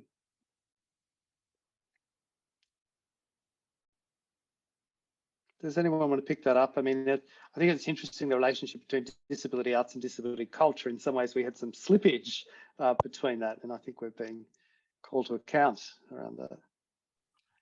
I wonder if Grace would like to share her experience doing And Suddenly I Disappear, which is basically what this is talking about, right? The participation of the Singaporean disability culture that intersects with British ideas, of Irish ideas of what disability culture should be. Grace? Thank you for the Sabo. Yeah, but that's a great question, Kevin. And this intersection of disability culture, yeah. So And Suddenly I Disappear really was that beginning of that dialogue about what difference means. Like just now, even I talked about what inclusion means, right? In a European or UK context, it means having a seat at the table. Whereas in Singapore, it means something completely different, right? It means no one gets left behind. It means making sure that there's enough handouts. Although that is evolving and you know, like in different parts, in different contexts, you know, all these ideas seem to be in flux, to be fluid. So I guess often I find that when it comes to Singapore disability culture and the arts, that intersection, it is so small. That space is so narrow, and there are wonderful people doing wonderful work, but we always look beyond. We always look beyond and that to find so in a way to function within a more transcultural, transnational disability context. I think that is more exciting when, you know, that dialogue is happening and the compare and contrasting of lived experiences and how we learn from difference. Because I really truly believe that diversity is strength. And it's through our collaboration and functioning in a transnational disability cultural space, right, that opens up possibilities. And Suddenly I Disappear is an excellent example of that, because when it comes to aesthetics of excess that we explored through the doing, the making of theatre, there was a lot of dialogue itself. So the process itself was one of co-learning, you know, and what worked in Singapore when we staged it in Singapore, and then we took the show on tour in the UK, and then in different parts of the UK, and meeting different audiences and having different experience. And we're talking about both disabled and non-disabled audiences, and how it's very different. For example, I had a monologue, "No one owes Singapore a living," which a lot of Singaporeans here are very familiar because it's one of our national education slogans, right? And I have this monologue about how as a kid, when I heard that, it just sounded so cold and scary. Like, what do you mean no one owes us a living? Like, you know, like this idea of being marooned. And if you don't, you know, pull yourself up by your bootstraps, you're going to get left behind, right? And so there's this whole monologue about that. And then in Singapore, people are like, yeah, we get it. You know, this idea of you have to be that productive cog in the machine. And then when we went to London, it was like, it was a different kind of reception. And, you know, they were like, oh, wow, we can really feel that stress, you know, in Singapore, the need to conform, right? In a vibrant cosmopolitan city like London, there's that fascination, there's a different kind of discussion. When we went to Oxford, there were people that were crying in the audience, and they were like, we get it, we're students in this city, we get it. You know, so it's people bringing their own positionalities and their own cultural positions into the space. And that's where, you know, the endurance of the work, the authenticity of the voices being represented. And these were 100 voices from the Singapore and the UK, condensed, crystallized into a series of monologues performed by deaf and disabled performers. You know, so they were not our voices. They were probably one monologue. It's 3 or 4 voices. And polyvocal. It's polyvocal. That's a beautiful word. I'm going to steal that for next time. And yes, and within that context, there are more possibilities. That's great. Thanks. And thanks for the question, Kevin. That's great. Okay, we've got a question from Alvin Yap here to say, and he's also called out the Harry Potter specs wearing types, so many of us on the panel to say, the concept of disability arts may seem abstract to some people, or mostly only about access issues. So he says, this is an obvious question, may not have an obvious answer, but what does disability arts mean to you in a personal sense? Who identifies as a disabled person? Are there any specific criteria or particular qualities of a film, play, exhibition, art project that make it sing disability arts or disability led to you? You know, a kind of great question. So any kind of responses or? Okay, I'm going to jump in. Great. Melvin, you always ask the most difficult questions. It's not obvious. As an artist, I have never specifically made disability arts because I was always given the right support to just make art. I performed at the World Stage Design Festival 2013 in Cardiff as a solo artist, not as a disability arts practitioner. So it's difficult really for Singapore especially. I mean, how do we approach this disability arts thing? How do we, I know that it's quite prominent in the UK and in Australia. I think that in Singapore, to get noticed and to be to to be recognized, whether you are doing disability arts or whether you're just an artist with disabilities, comes down to ticking the key performance indices, KPI. And jumping forward to another question that I saw, how can our allies help us? Watch our shows. Okay, if you can't afford the money to sponsor us, be one of the figures, because all the artists have to produce KPI figures. I produced a video last year, and to me it was wonderful, but nobody, the A-list just ignored it even after 3 times. That was funded by NAC. And so I didn't have the figures to show people, to show the funders that, hey, everybody loves to see my show. If you're an ally, if you have money, please give me some. If you don't, watch our shows. Be one of the figures, tell your friends to watch our shows so that I can capture that, 100 people looked at my video. Because everything now is going online. We have to, these are the nitty-gritties that Grace is talking about. We have to satisfy the funders. Again, this is from the freelance artist perspective. How is disability-led? To me, disability-led is just a fancy name for something that ought to be in place. You don't go to an Indian cultural conference that's dominated by Chinese people, and the only person Indian in that conference is the doorman opening the doors for you. You don't. It doesn't happen now. Maybe in the colonial days.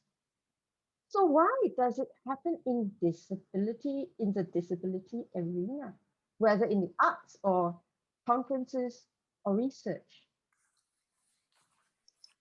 So you can't really answer those questions, Alvin. I thought I think Victor's going to have a go.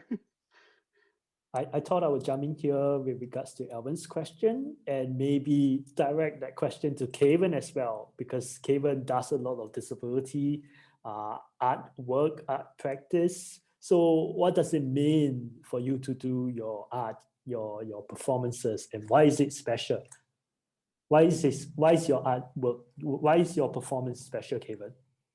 Why I do with Dr. Dawn-Joy Leong for the something about home, for the show what I've done. Every chair, table, art, building, everything. We all did amazing performance with something about home center for this too. With Dr. Dawn-Joy Leong, I, Tim, Shine, Joe, Peter, and Cavan Chang, we want to help us to put out a show. But exclusive. Well, when Omer came in with the Mata shoe, we cannot go to accept show them home.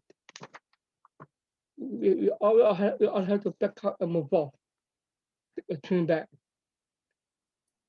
I don't know what's going on.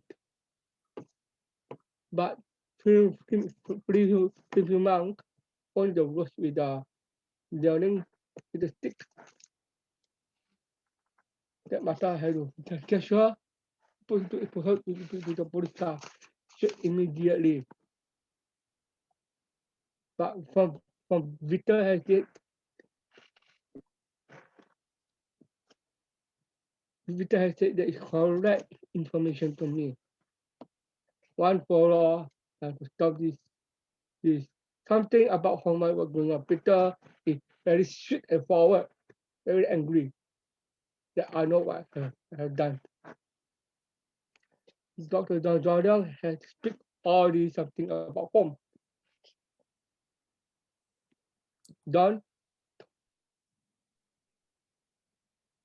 Actually, that was directed and produced by Peter Sao. But I did stand in as Cavan's support worker sometimes ad hoc, I mean, not officially, because there were times that he had sensory reactions that only a fellow neurodivergent person would understand. And so, you know, we work together. I think that's what makes, I think the disability culture here in Singapore, because we're such a minority, we do love each other a lot and we offer a lot of mutual support. You know, and Cavan was also my mutual support. So we work together, and maybe that's what I didn't have when I was not in the disability arts. I was alone, I was solo. And now in Singapore, what I'm getting is mutual support. And that's the wonderful thing for me. Yeah. I love working with you, Cavan. Yeah. I just want Hi. Go on. yeah, I just wanted to jump in at this point because I think what Cavan, Dawn, and Grace, you know, in the form of mutual support, right? That's basically one of the key points that that I would like to highlight about what it means to do disability-led arts. This concept of interdependency, I know. right? Because in a neoliberal world, you know, in the nation state of Singapore, we are often raised to think of ourselves as independent persons, right? Right. And of course, disability, you know, when it's excluded, is often seen as dependent. And that's why it has always been, you know, stigmatized, seen as problematic. So what disability culture brings, right? And I see this in all of the art that Grace, Dawn, and Cavan puts out, is this idea of being interdependent on each other. And you can see that even during this roundtable itself, that we are all interdependent on each other, right? We rely on each other, right, to do things, you know. And I would like to suggest that interdependency is actually something that none of us can live without. I mean, in this COVID times, who gets you food? Your Grab food rider who brings food. Right? That's a form of interdependency. You take the MRT, the train to work, you rely on the driver of the train, you rely on the engineer of the train, right? We all live in an interdependent world. What disability does is to show and highlight interdependency and make it visible. And that's what I think disability art does a lot. But yet we have to Hi. be very, very clear that it cannot be confused with paternalism, because often, as much as we talk about ethical practices, we talk about not it being participant-centered, lateral, you know, kind of collaboration. There are still a lot of spaces that are abusive, that are toxic, that sensationalizes disability. And we have to be very, very mindful that that is not, because I think like someone here mentioned that culture is a living construct, right? And currently, when it comes to disability culture, it's still very top down. It's still very caregiving centric. It's still rehabilitative. It's still therapeutic, right? Or just give them something to do and occupy their time in a daycare center, right? Or it's inspiration porn, right? Look at that performer on stage with a wheelchair. What's your excuse? Why aren't you fulfilling your gym membership? You know, things like that. So we have to be so mindful that in our working spaces, that this interdependence, it's respectful, it's professional, and it doesn't become, it doesn't become unhealthy, because then you're just going from one top-down context to another. And sometimes, I mean, I've been in situations where practitioners are really profiting off disability narratives, and it's all very political, and so disability culture is political. Disability culture is political as well. So it's about, how can people, while they respect each other, they depend on each other, but keep it really kosher. I don't know whether I could say something. Hi, is it possible to speak? Go ahead. Yeah, go ahead, Anne, because I think you had a question in the chat field as well. So please do, yeah. Yeah, that's right. So I hope everyone can hear me speak. I'm calling from my car in the UK. And I'm very interested in everything that's being said, particularly as I lived in Singapore from about 1993, and things have changed an awful lot. But I think even worldwide, and even things that I've been to in London, some are fantastic and some not. I went to the first Disability Rights Conference in London in the Sadler's Wells in 2020, and I was shocked that just the physical access for people, and listen to the name of the conference, the first Disability Rights Conference. It was worldwide and people had come from America. The access was appalling, and you had to go from one building to another. They hadn't thought about wheelchairs properly, etc. I did a conference about 9 months ago that was all about media, the arts and things like that. Again, a big conference, maybe 600 delegates. I was really disappointed by the focus on difference and disability. And I don't like using the word disability, yeah? But why was all of that, a huge conference and very, very, very little given to this? I like the comments about interdependence, because we are not only a country, we are a world, and everyone is interdependent. And if people pretend otherwise, it's not right. And people with differences can give to people who, well, we all have differences, but you know what I mean, disabilities. People can give things that the ordinary person maybe doesn't have, insights and things. But I firmly believe that you will not get change until it's right from the grassroots and right from day one with young children, right the way up through your system. And while I was there, I worked with families and organizations. I also worked with the National University of Singapore, so that on their psychology course, they then, the students had 10 weeks of going into families' homes and supporting kids with autism twice a week. And it was a practicum that was then written into their degree. I don't know whether that still exists.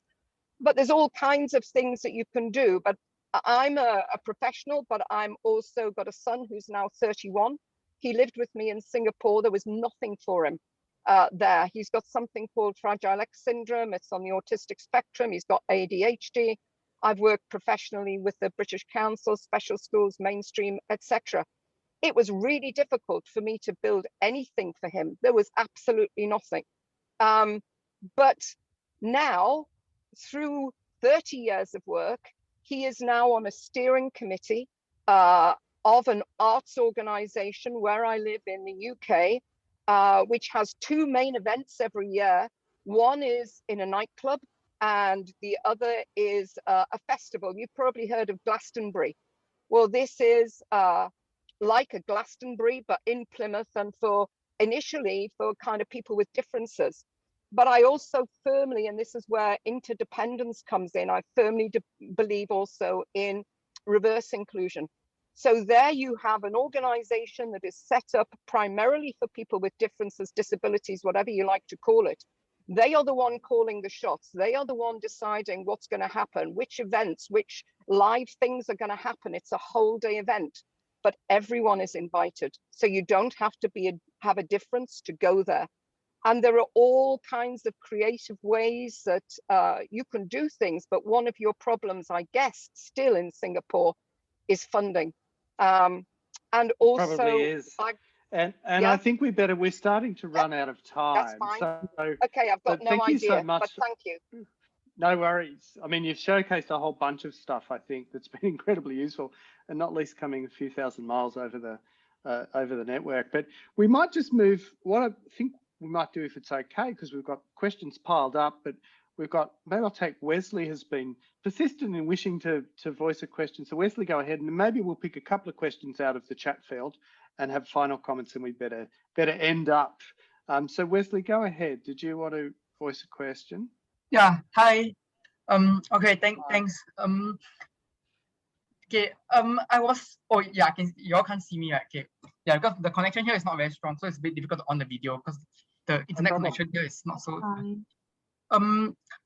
Okay. I have questions to ask regarding the three panelists actually broke down what the word of inclusion is, and also Dawn talked about funding, and Grace, you talked about how some enterprises are toxic and things like that. So yeah, my question is kind of like surrounding that, because in my experience as an autistic and as an advocate, when I actually attend events, I have seen both ends of the extreme. Now I've seen those that are very inclusive, you know, and like at the International Asia Pacific Autism Conference, where there's really a lot of accommodations for autistics, and then there's the in between. And I've seen and I've also seen on the other extreme end, there's a social enterprise whom shall not be named. Yeah, they were very not inclusive. So I went, they invited me for their concert, you know, as an autistic. They gave me a lousy seat. The MC was a non-autistic, and he was making derogatory remarks like, oh, you know, this concert takes a very long time to perform, and like, you know, things like that. And the audience was clapping every 2 minutes. And then when I consulted Dawn about that, and Dawn was like, oh, this is institutional porn. Okay. So my question is that how do we like you know, there are those organizations that when they do it like that, it's really because they are just unteachable, you know, they are just not inclusive and you can't teach them. But yet there are those who do it out of pure ignorance, you know, and then when you tell them that this is not right, and then they go, oh really? And then they were like, oh, I didn't know that, you know. So how exactly do we tell the difference between those who are really just ignorant and are willing to learn versus those who are just really pure ableist and who we just shouldn't waste our time on them because they will not listen, you know. And a related question is also about funding, because unfortunately it is some of these enterprises that are not inclusive who somehow they either have connections or they have a cloud or they have rich people sitting on the board. So these are the people who have the funding, right? And or like, let's say policymakers, the national policymakers, some of them, if they're not very inclusive, but yeah, you need them to make the changes in the national policies. So it's almost as if we are at the mercy of these people that we hate, you know, these people who are so toxic and so, you know. So how do we deal with this? So yeah, so these two questions. Yeah. So how do we deal with autistic Wesley, autistic Dawn going to answer a little bit, and I will speak slower. Okay. Now, for those listening in, this is the way we speak. Autistic people, we speak like bullet trains. So that's also an access thing that I am asking for, but I will give you guys the access by speaking slowly, okay? Actually, you mentioned APEC. Again, I refer back to Grace. A lot of hard work went into that, Wesley. I got burned out. I was the only autistic person on the scientific committee. I tried very hard to get a keynote speaker from the autistic researcher community. No do. So the best thing we could achieve in inclusivity was plenary speaker. And if you're an academic, you know who ranks where. We had Damien Milton and myself. That was it. The rest of the inclusion happened at volunteer level and autistic presenters. But I must say, it was amazing for Singapore to jump from 2017, some autism seminar or something, 0 autistic people there. That was told to me by my Australian friend who was there. He said, why is it that I'm in an autism conference and there's no autistic people? 2019, boom, a whole lot of Singaporean autistics that never met other autistics before. So that was amazing. But a lot of hard work goes in, Wesley. And a lot of us especially for autistic people, we sacrifice a great deal. That's why interdependency, I need non-autistic allies, whether you're disabled or not, because we need to cover for each other. Sometimes people looking on, all right, my relationship with Peter Sal, he comes across as bossy. To me, he's not. You know why? I am autistic. I need that access. I don't care where I'm going to eat tonight. Don't ask me to think about it. What ticket you buy at what time? Get me there so that I can do the work. I don't want you to ask me for my opinion because I have none. And it's very tiresome to keep pressing me to, oh, you have to have an opinion because that's politically right. Hello, I'm autistic. Meet me where I am. The other criticism is the ARC's art faculty. So a lot of people, oh, you know, they're just making money from these autistic artists. Hey, can anybody else offer a better model? It's not perfect. But if I just wanted to draw dinosaurs, I'm interested in drawing dinosaurs. You do with it. Just give me some money from what you do with it. You see, you have to see things from the paradigm of the specific disability. Maybe a wheelchair user will want that right to dictate what you do with his dinosaurs. If somebody could do that for me, to apply for creation grant, I just want to do my art. I just want to do my research. I hate writing proposals. I hate making administrative decisions. I want you guys to do it for me, but nobody is willing to do it except my current collaborator, because he alone can see where I'm coming from. That's what we need, interdependency, people who get it. It's like Cavan got it for me also when we were working at something about home. He knew when I was tired. Nobody else did because we share the same sensory paradigm. He would come and say, Dawn, you tired. I give you a sweet. I need that. You know, you don't always have to respect my autonomy because you need to know where my autonomy comes from.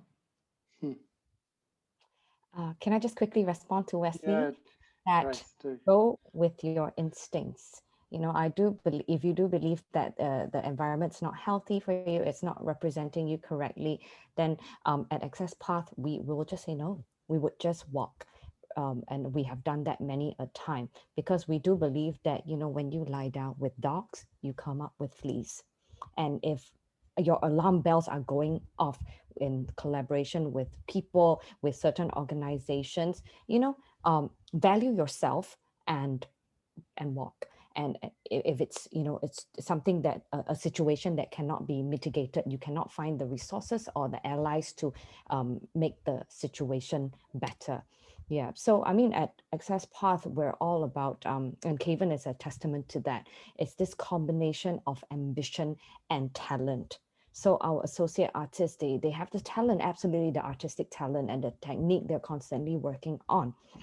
They have the ambition as well, the drive to keep putting themselves out there and to demand for fair pay and to demand for the proper working conditions. And if they know that if they are not sure, and if they find themselves in situations where people are offering them deals or, you know, opportunities that are dubious, it's not just, they don't just come to me or Natalie, all of us, 8 of us, we sit down and then we powwow, you know, and we support each other, and we don't have the answer, we will go beyond, because we do have, over the years, we have built allies in different segments of the ecosystem, in institutions, in education settings, in funding settings, in, you know, in the professional arts management settings. So we have that. So I just want to quickly answer Riyadi's question, because I think it's brilliant. That why theater, do I think that there's a way that theater can go beyond just the experience of watching a show in a space to have a greater sustained impact or call to action? Brilliant question. So again, You know, it's about making sure that our processes are healthy, are respectful, in constant consultation with people, so that I know that my doors are always open. And I always open my doors to anybody who wants to come in and volunteer and come in to make theater with us and come and support. So within your capacity, because we need front of house people, we need people to fundraise, we need people. Theater is all hands on deck, you know, intersectional, multi-discipline kind of job, you know, and we need travel buddies. We need travel buddies to take the load off caregivers, so that sometimes our artists can have people accompanying them from rehearsal space to home and things like that, you know. So we have a system so that our ecosystem of support, of interdependence keeps growing. So we do have an army of volunteers that we can call on, and they are accountants, bankers, arts managers, you know, or just students, you know, from both arts institutions and everywhere. The access path door is always open because we have nothing to hide. We absolutely believe in the quality of our processes, and we want you to come in here and work with us. So that, to me, that is where you sustain impact, where you have, and the call to action is come in and get your hands dirty with us. That's the best way to learn. Great, thank you, Grace. I'm wondering if now we might close. We might have something of a finale. There are many questions, but I think we've heard some great watchwords across some of the conversations tonight, right? Interdependence, the kind of ethics of care. I think the ecosystem, doing the work. There are a bunch of things that we've said, but there was one question I thought might work as a segue or a hook for everyone to say, perhaps all the panelists to say, have a final word. And so we've got a question about culture as a living construct.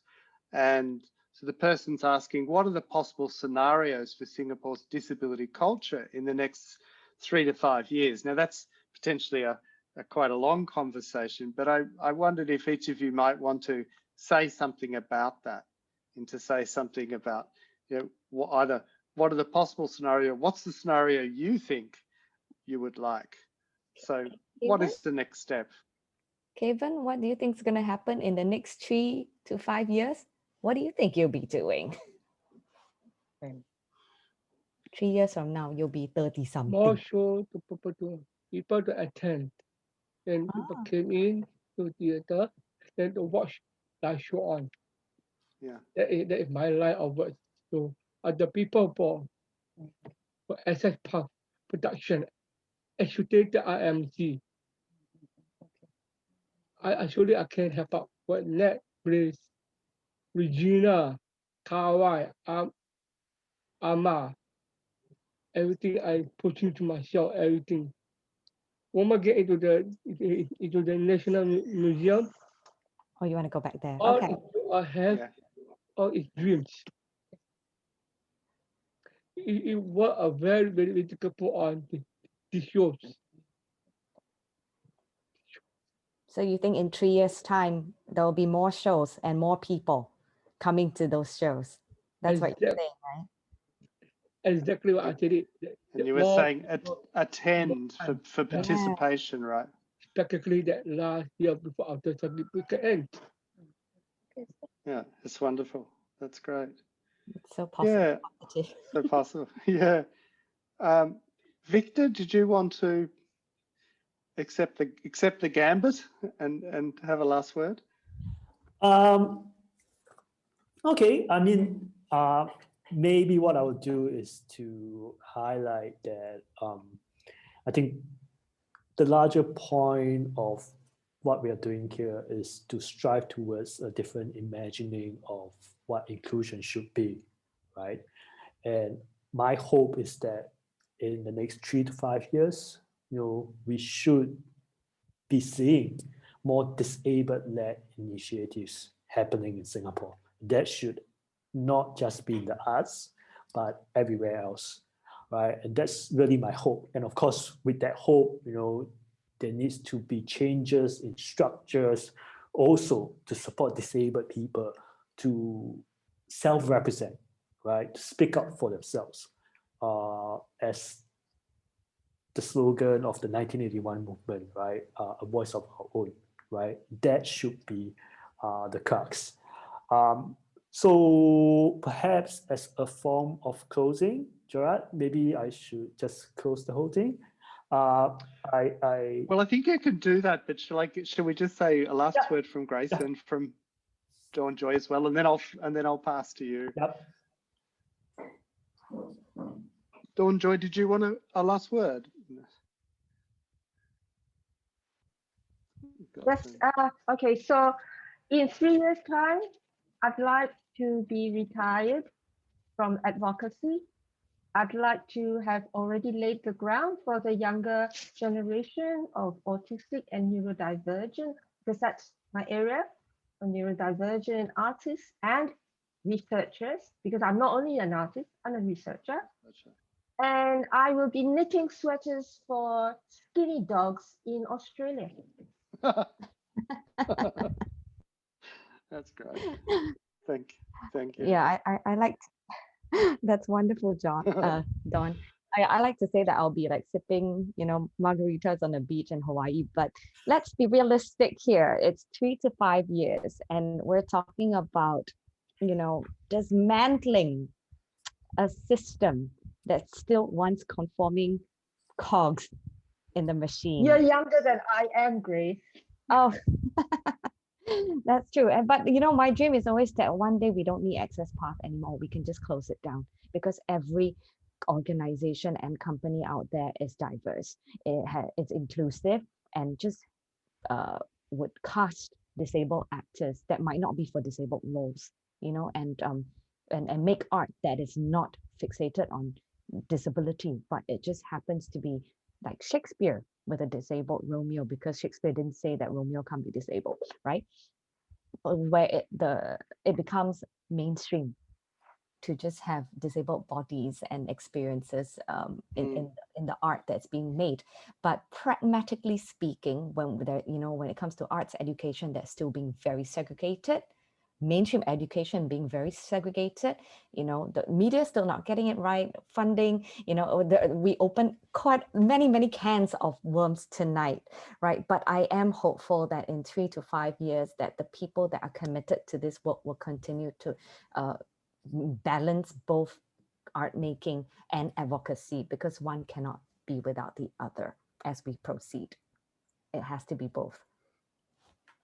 Great. Thanks so much, Grace. And I want to observe before I hand to Victor for wrapping up that we've done no justice probably to the many voices in the chat and otherwise. So we encourage, and I think Victor says, onto the Facebook group.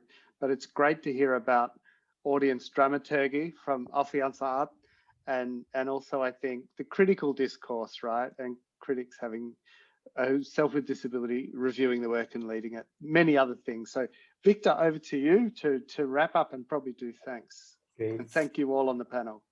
Okay, thanks, Gerard.